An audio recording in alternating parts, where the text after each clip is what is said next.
In this video, I will show you how to bookmark tweets on Twitter. So this is simply how you bookmark a tweet on your Twitter account. This is very simple. So first of all, open your Twitter app on your mobile phone. Then you will see your home page. So what we're going to do is look for a tweet that you want to bookmark.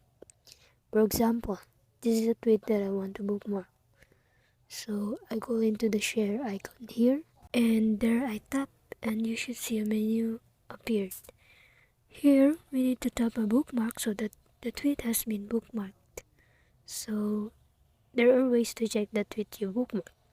So here we are going to go into the profile icon, on the top left corner, and we're going to select a bookmark. So yeah, I'll have the bookmarks that I have saved.